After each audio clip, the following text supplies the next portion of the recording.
Hi friends, good afternoon. I'm very sorry that I cannot be with you again today. It is very needed, I promise, but hopefully I'll be back tomorrow. Um, Today I want to go ahead and go through some video notes with you. I'm going to be off camera for today, but I am going to try to take you through the rest of Malabulge so that you have that information and we're ready to start Betrayal when I return. Your scrapbooks are going to be due Friday. Hopefully, some of you saw my email from last Friday offering you that extension. If you did get it done, thank you so much for your hard work. I'm very impressed. If you did not, you have until Friday to knock that out. And then your actual scrapbooks are all going to be due next week, and then you will be done and free. I'm so excited for you. And you are doing such a nice job on those. So thank you so much for your hard work. I know it's not easy, but it is very appreciated. And hopefully you're starting to see some benefits from it as well. As we dive in today, we were talking about the fortune tellers when I left you. The fortune tellers tried to see too far into the future. They tried to see too much, right? Kind of go beyond the limits of humanity and, access or use a divine power they weren't designed for. And the consequence of that was that now they can't see in front of them at all, like even the distance that humans should be able to. Their heads are twisted backward on their bodies, and then they are actually walking backward. And we talked about how that is like a tragic distortion of the will of God, right? God created us in the Imago Dei, in this cosmology, the image of God. We're supposed to look like God. We're supposed to kind of behave like God in our, lesser limited way. Use our reason to make virtuous decisions that will make us happy, that will support our community, make the people around us happy, foster this kind of polis of trust, all of those good things. And when we choose evil, the real tragedy of that is that image is twisted, right? Instead of looking like God, instead of being this beautiful thing, both like physically and, spiritually, right? Our interior life, our reason and our will and our emotions, it kind of looks like a funhouse mirror for the soul, right? Like there are some things that are too big and there are some things that aren't big enough, and like evil just like twists or distorts that intrinsic goodness in us in a way that's really sad, right? Like last week I twisted Gavin's picture to kind of show you guys, right? Like we have this beautiful thing and now we don't. And there's, I think where I left you, right, we were talking about the Pietà that was broken. There's this, like when we see something beautiful be destroyed, there's a part of us that's like, no. And that's kind of how we're supposed to feel in Dante's world when we look at sin. Like how tragic it is that God designed this person to be so beautiful and to do so many good things and to be such a force for joy and goodness in the world around him or her. And instead we chose to be here. We chose this life for ourselves. So this idea that sin is a tragedy, that it is a twisting of like the beautiful design of God, is something that's going to be really important in these lower bulges. I want to dive into bulge 5 with you. Hopefully we're taking notes on our little PowerPoints. Do I need to take a second to let you grab those? Hopefully we have them. Yay. Okay. The 5th bulge is for Barreters. I don't think they tell you in your translation, in your little excerpt at the beginning, your little summary, like what a Barreter actually is. It's kind of like a dirty politician, like somebody who takes bribes, uses his position of authority for personal gain instead of the good of the polis. And also people who pursue pointless lawsuits. This does not mean that you cannot sue people who deserve it. This just means, you've seen the TikToks, right? Like somebody like walks into the street, the car slows down, to protect them. They run forward and throw themselves on the windshield and say, "Oh, my back!" Right? Suing McDonald's for emotional distress because we spilled hot coffee on our lap. Like those kinds of like made up things. That would all be considered bigotry. We're like using the governing body, the law, the government, not for the well-being of the polis, of the people, living under your dominion, but rather for personal gain.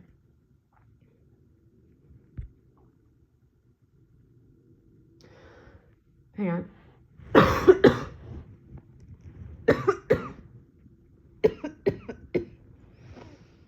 Okay, let's try again.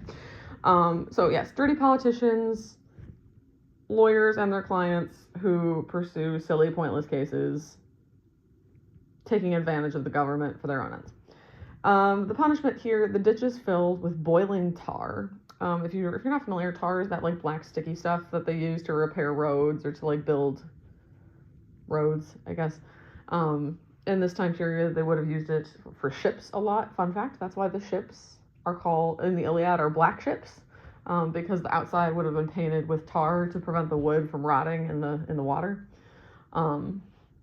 Black ships before Troy, if you read that in an earlier life. The ships are black because of pitch. So the tar or the pitch is boiling, and then the people are submerged in it, and every time they kind of like try to come up, like either for air or to kind of get maybe an arm or a shoulder out of the tar, there are demons kind of stationed around the edge, around the circumference of the ditch, ready to grab the sinners as they come up and rip them to shreds. The demons are armed with these like harpoon type hooks. I think they're called grappling hooks in your translation. I would draw it for you if I was there, but I'm not. So it's kind of like a fishing hook, except like 3 feet long. And then like the hook isn't just one curve.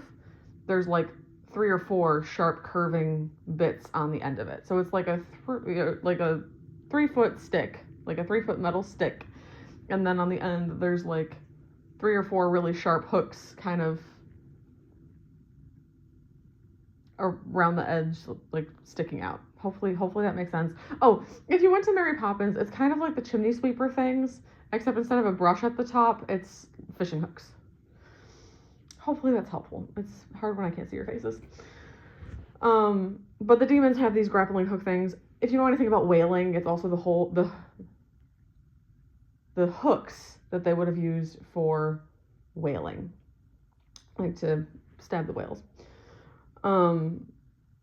So the demons are all around. They've got these grappling hooks, and they're like hooking the sinners and like pulling them apart, like limb from limb, with these hooks when they catch someone. Dante tells us the demons enjoy this. Like they kind of look at it as like a fun game or a fun sport, which is like really nasty and twisted, but it actually makes a really interesting point about divine justice that I want to make sure we notice. We know hell is a choice, which means the demons also chose hell. Why these demons don't really seem to be suffering that much, I'm not sure. It's kind of one of those like hell things. Like, why don't people just like leave their ditch? Because they can't. Why don't they stop running? Because they can't. And they can't because they can't. Like, there's no like real explanation given. It's just kind of the way it is. So these demons, for whatever reason, instead of, being punished themselves, like they are employees. But like, even though they chose to be in hell through their rebellion against God, even though they are like choosing evil in this moment, right? They're like gaining joy or pleasure from hurting someone else really badly. Like, God is using that perversion for his justice. He's using the perversion of their empathy, like their desire for destruction, to achieve justice. Like, their evil is kind of worked in to God's plan for good in the cosmos. So it's just really interesting, right? Like, we've talked about hell kind of being upside down. And so, in this moment, right, even though like their attitude here is very upside down, right? We're supposed to feel empathy. We're supposed to take care of each other. And instead, they're ripping people to shreds and enjoying it, right? Like, there actually plays a really key role in like administering divine justice. So interesting how the Lord is able to use their choice for a positive end in the cosmos. Once again, Virgil is going to get past the demons by speech.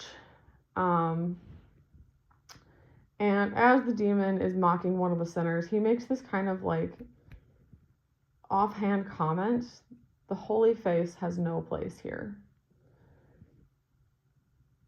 And I want to, I don't think it's translated that way in yours, but it is translated that way in the Durling. And I think it's really poignant and important, especially because of where we're headed a little bit later. This idea that the face of holiness, truth, and beauty does not belong, does not have place in hell. Watch faces for the rest of the Inferno. When you see like a mention of someone's face in these lower rungs, keep that in mind, because it is going to come back in a big way. Hopefully tomorrow, I mean it. Probably Wednesday, actually. Even if I am back tomorrow, we'll probably hit that Wednesday, but it's fine. Okay, so they're running around the edge, like, and then they see that the bridge is out. Remember that earthquake that harrowed hell? We saw them climb down the rocks that were left by the earthquake a few cantos ago. Well, this bridge is broken too.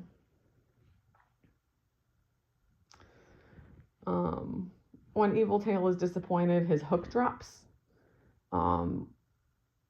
which kind of shows the connection between the hook and his own pride, right? His hook drops when pride, oh my goodness, his hook drops when his pride falls. There's this equation of like the hooks that they're using to get the sinners and the demon's own pride. In this cosmology, traditionally, pride is like the first sin of Satan. This belief that if he's right there below God on the chain of being anyway, he might as well just hop up to the top spot, right? Why do I have to serve when I'm so awesome? I should be in charge too. And so this like connection between demons and pride, very much part of the tradition that Dante's audience would have picked up on right away. And there's the idea that what's hurting the sinners is the demons' pride. Evil hurts, right? It's kind of it's another way of looking at that question from the fortune tellers. The devils are going to take Dante and Virgil around to an unbroken bridge. One of the demons does start running his mouth about how there is no bridge and they're stuck, but it is a lie because demons lie. That's kind of what they do.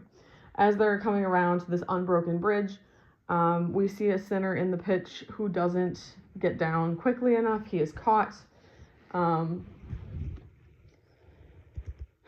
he is ripped to shreds. Specifically, there's like a muscle in his arm that is like ripped out, and so there's this like his arm is open and kind of like everything's just kind of hanging out, and the soul is left staring at his wound. It should remind us, and like if I were there, we would kind of, think through this out loud together. But it kind of reminds me of the centaurs, or the centaur circle with the river of blood, gazing at their chest. So here we're staring at the wound. We know eyesight is kind of how Dante shows like what our focus is on, and so in this moment, his focus, I should say, the sinner's focus here with the wounded arm, his focus is on his own brokenness. And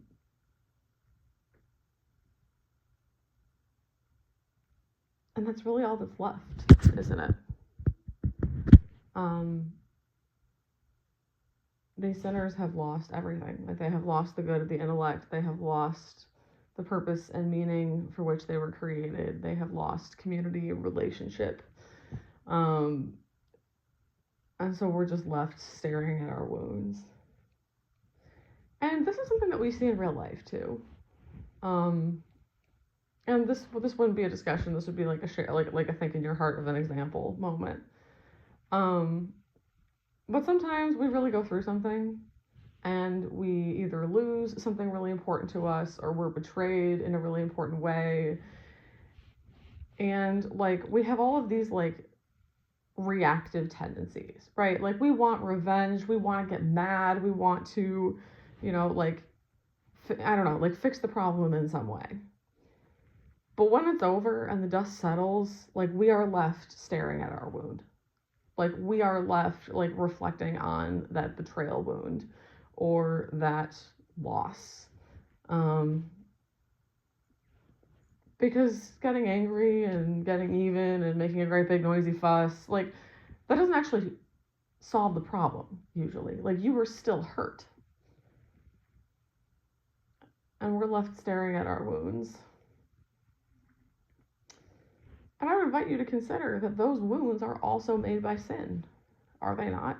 Like, if you're looking at it, like, if you're using Dante's, like, terms and Dante's cosmology to talk about our own lives, like, the things that Dante would consider sin in our lives are those things that wound us, right? Those things that hurt our relationships with other people. Things like betrayal, things like dishonesty, things like, stealing, cheating, all of those, like, dare I say they're all fraudulent? The ones that are coming to my mind are mostly all fraudulent. When we mistreat each other, like our sin creates those wounds in other people that they are left staring at. This is what fraud does. It rips us apart. And it causes us to be the hook ripping somebody else apart. So our sinner here is left staring at his wound, and we're just like invited to reflect on the tragedy of that. Both that it happened to him and that there's nothing else left. And I want to make a really important clarification here. We've talked a lot about like problematic sympathy for sinners. I don't think this is one of those moments. We don't see Dante being excessively sad about this man being destroyed. It's just kind of like a blink and you'll miss it moment for us where we look at this man and we go, wow, this isn't how it was supposed to be. I hate this for you. Like, you could have been more. That's the distinction. Problematic sympathy for sinners is Dante and Francesca, where Francesca says, oh, Dante, you are so much more merciful than God. And Dante says, oh, Francesca, I can't believe you're here. Why would the Lord do this to you? When the reality is the Lord didn't do anything to her. Like, she chose this path. And so while, yes, like, this is an unfortunate cyclone that she's being blown around in, like, she chose to be here. It's possible to recognize the justice of that and to also, like, as a human, mourn the loss of what that other human could have been. In this cosmology, like, the Lord created every person for a beautiful destiny. And by choosing to end up in hell, we choose to let that go. And while hell is a natural consequence, and therefore they don't deserve, like, an excessive amount of pity, in Dante's thought here, there is still, like, room for us readers as humans to look at that and say, you deserve to be here. I'm just sad that it had to be this way. I'm sad that you chose this. That's kind of like how when you get in trouble, your parents always say it hurts you more, or it hurts me more than it hurts you when they punish you. Like, punishing you hurts me more than you. Like, there's an element of that here too. Like, you chose this and I respect that. But I'm sad that you did. So I just want to draw that distinction. We're not saying, oh my gosh, God is the worst. How could he do this to a poor innocent man and rip out his arm muscle? Like, that's not what we're saying. We're saying, you deserve to be here. This is fair. But how sad it is that you chose this. So he's left looking at his wound. I love that image. Okay.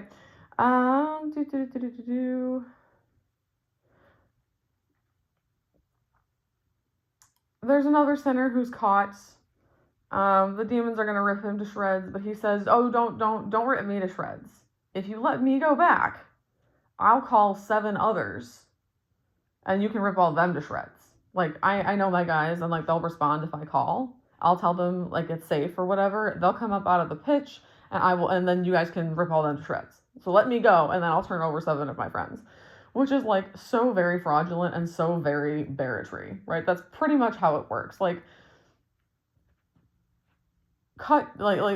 take my bribe, cut a shortcut for me, and then if all these other people like don't get their money or don't get their justice or don't get the road outside their house fixed, like, no harm, no foul. Like, take care of me, and then I'll just throw everybody else under the bus.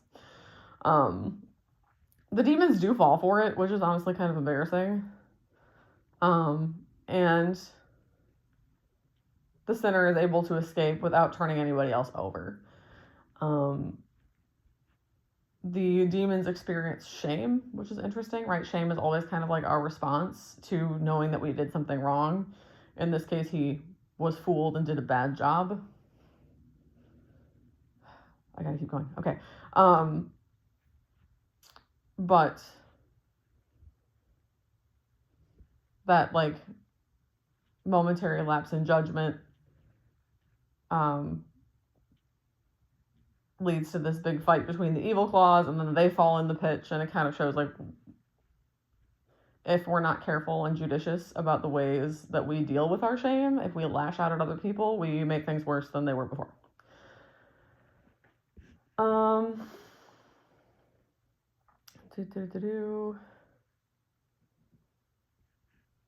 going to take a break there. This video is getting a little bit long, so I want to make sure it uploads pretty quick. So don't go anywhere. Take like a 2-minute stretch, and I will be right back in the next video. Have a great 2-minute stretch.